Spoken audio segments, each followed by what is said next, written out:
Salut à tous, c'est Antoine, on se retrouve aujourd'hui pour une toute nouvelle vidéo, donc comme tous les lundis, c'est une nouvelle vidéo citation à laquelle vous allez avoir droit. Et aujourd'hui on va parler d'un des basketteurs que j'aime le plus.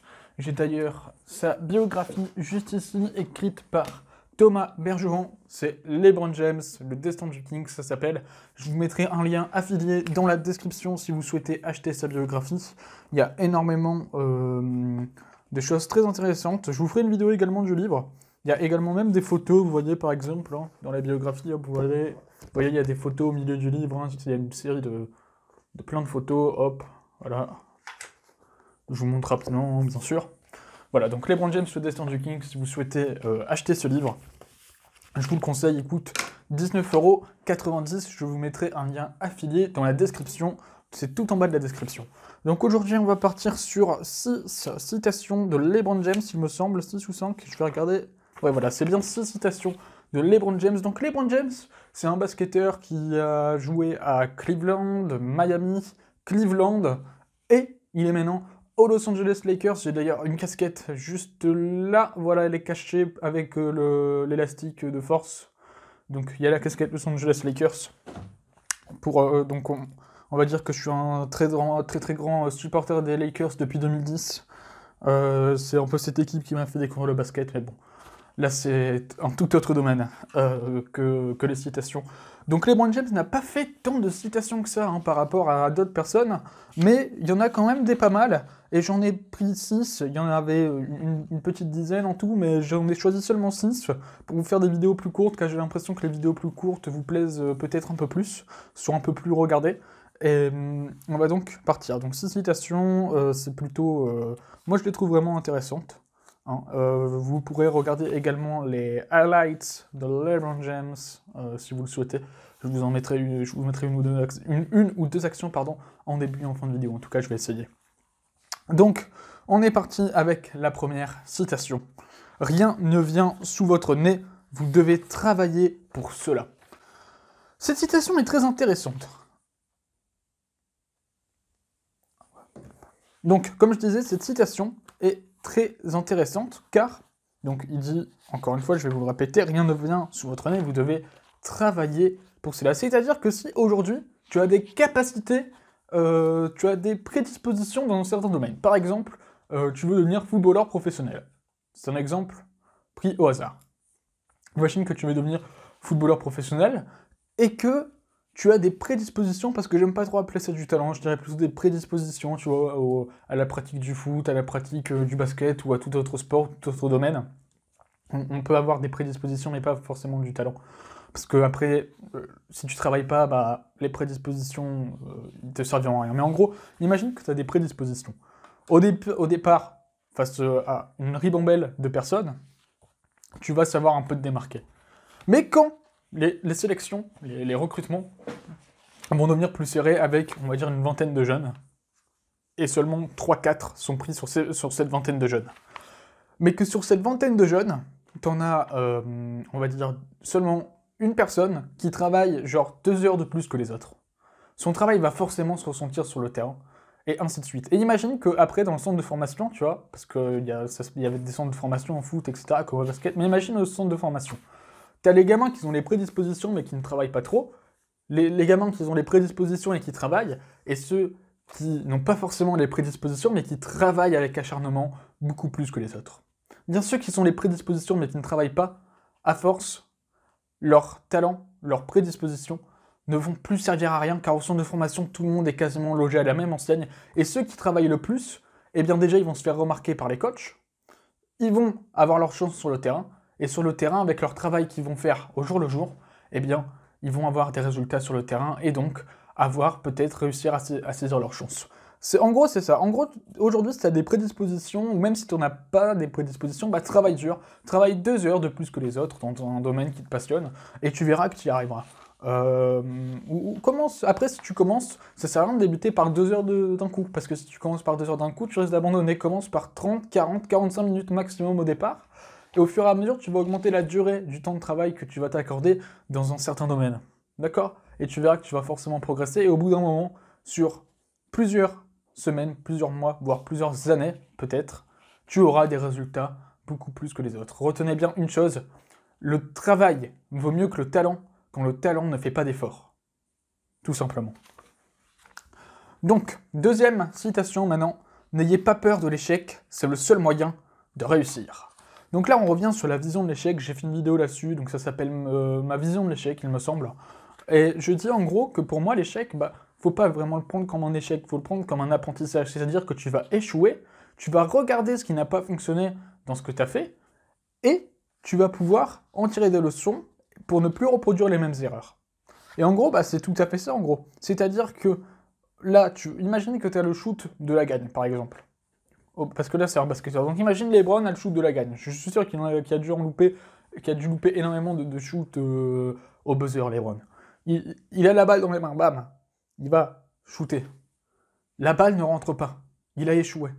Eh bien, il va analyser son tir, il va regarder ce qu'il n'a pas bien fait, et le lendemain, il va shooter 100, 200, 300, 400 fois, 400 shoots, 500 shoots, jusqu'à en rentrer plus de 50% peut-être, je ne sais pas. Je ne sais pas la méthode de travail de LeBron James, mais en gros, c'est ça. Si tu échoues, c'est pas grave. Tu vas analyser ce qui n'a pas fonctionné, et tu vas ne plus reproduire les mêmes erreurs. Et même quand tu réussis, tu dois analyser ta réussite, voir qu'est-ce qui a fonctionné dans ta réussite, pour essayer de refaire un peu les mêmes choses dans un futur domaine dans lequel tu vas te lancer. Je ne sais pas si j'ai été très clair.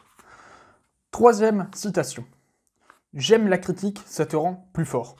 Donc, j'ai bien aimé cette citation car elle est un peu en rapport avec la vidéo que j'ai faite il y a 2 jours environ. Donc, c'est ma vision de la critique ou n'écoute pas la critique, un genre de truc comme ça. J'ai plus le titre en tête. Et je disais en gros que moi, si on me critique, si c'est pas forcément... Donc, on va mettre en parenthèse le client et pas le client. Donc, le client, il peut te critiquer, tu vois. Tu dois te servir des avis clients parce que, clairement, les clients, quand tu vends un produit, etc., c'est eux qui vont le faire vivre, parce que c'est eux qui vont acheter ton produit.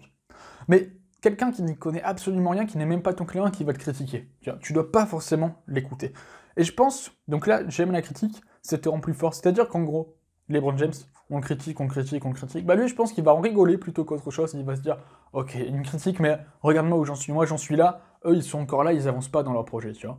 Et après, il va essayer de bosser encore plus fort pour leur montrer, voilà, moi je monte, vous restez au même niveau, alors que vous arrêtez pas de critiquer, vous parlez, vous perdez de votre temps, de votre précieux temps, car, on va pas se mentir, le temps est très limité sur Terre, et tu critiques les gens, ça sert strictement à rien.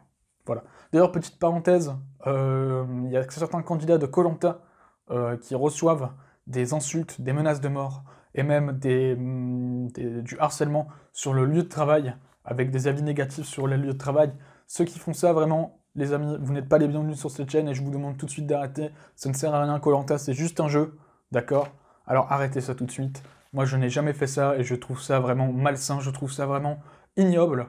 Je me demande ce que vous avez dans vos têtes pour perdre votre temps, qui est vraiment très précieux, encore une fois, à vouloir critiquer. Voilà. Moi, personnellement, j'ai envoyé un message à une personne du jeu, sans l'insulter, et je lui posais une question. Cette personne ne m'a pas répondu, c'est pas pour ça que j'ai été l'insulter ou autre, non. J'ai posé une question, la personne n'a pas voulu me répondre, c'est pas grave. Tu vois, je vais pas insulter la personne, jamais. Ça sert à rien d'insulter, encore moins sur les réseaux, parce que sur les réseaux, on peut remonter jusqu'à toi avec l'adresse IP et tout le bazar. Donc voilà, tout simplement, c'était une petite parenthèse. Quatrième citation. C'est un travail où nous voulons nous amuser, mais c'est un travail où nous devrions avoir l'air de travailler. Alors cette citation est vraiment très intéressante. Pourquoi? Parce que ça parle en gros de la passion, du travail et de l'amusement. En gros, tu dois faire un travail qui te passionne. C'est-à-dire, il y a plusieurs, donc il y a des vidéos citations, il y en a plusieurs, et dans quasiment toutes les vidéos citations, il y a les personnes que j'ai pris les citations qui disent toujours qu'il faut faire un travail qui nous passionne, un travail que nous aimons. C'est ce qu'il dit, parce que ça va te rendre forcément heureux, tu vois.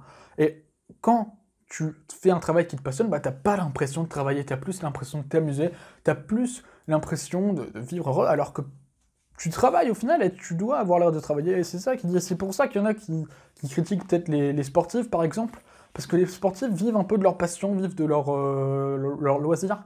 Et pour certaines personnes, c'est pas forcément un travail, c'est juste un loisir. Mais non, c'est un travail, ils sont payés, c'est un divertissement un peu le sport, tu vois.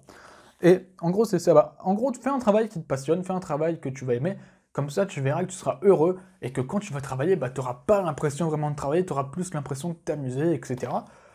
Ça a aussi ses défauts, parce que ça peut faire en sorte qu'on travaille un peu de moins bonne qualité. Mais c'est toujours mieux de faire quelque chose qu'on aime bien, quelque chose qui nous rend heureux, plutôt que quelque chose où on travaille, mais avec vraiment très peu d'envie et aucune passion, aucune joie, tout simplement. 5e et avant-dernière citation. Je dis toujours, les décisions que je prends, je vis avec.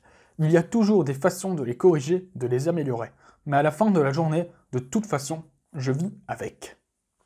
Citation très intéressante, tu es responsable de tes choix, tu prends tes choix en conséquence, en adéquation également avec tes objectifs dans la vie, mais il ne faut pas venir les regretter, tu vois. Tu dois les accepter. C'est-à-dire que si demain, je ne sais pas, imagine, je vais donner un exemple totalement dingue, mais imagine que demain, tu veuilles braquer une banque. Exemple tout à fait dingue. Et que tu regrettes d'avoir braqué cette banque. Qu'est-ce que tu vas faire? Est-ce que tu vas passer tout le temps à te morfondre, à dire « Oh putain, j'ai braqué une banque, j'aurais pas dû » ou à dire « Bon, bah je l'ai fait, ok, maintenant j'en assume les conséquences ». C'est la deuxième solution que tu dois faire, que tu dois prendre. T'as pris une décision, qu'elle soit bonne ou qu'elle soit mauvaise, tu dois l'accepter et vivre avec, tout simplement. Et avant de prendre ta décision, tu devrais peut-être réfléchir des fois, par exemple. C'est ça que je veux dire. C'est-à-dire que si demain, moi par exemple, je vais parler un peu des jeux vidéo. Par exemple, j'ai le choix entre faire une vidéo et jouer aux jeux vidéo. Là, aujourd'hui, j'ai pris la décision de faire une vidéo parce que ça va plus m'avancer dans mes projets. Pendant 2-3 jours, j'ai pris la décision plutôt de jouer aux jeux vidéo plutôt que de tourner une vidéo le matin. J'étais un peu déçu de moi-même, je me suis critiqué moi-même, j'étais pas du tout content, mais au final, j'ai accepté cette décision, je me suis dit, ok, j'ai pris cette décision, très bien, qu'est-ce que je dois faire pour changer? Eh bien, tourne une vidéo le matin.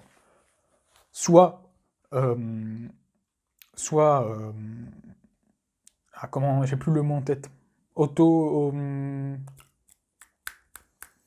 j'ai plus le mot, mais c'est pas grave. En gros, autodiscipliné, voilà. Soit autodiscipliné, autodiscipline-toi tout seul, prends ta propre décision qui va te faire vraiment avancer, et ce qui me fait avancer, c'est de tourner une vidéo pour l'avenir, tout simplement.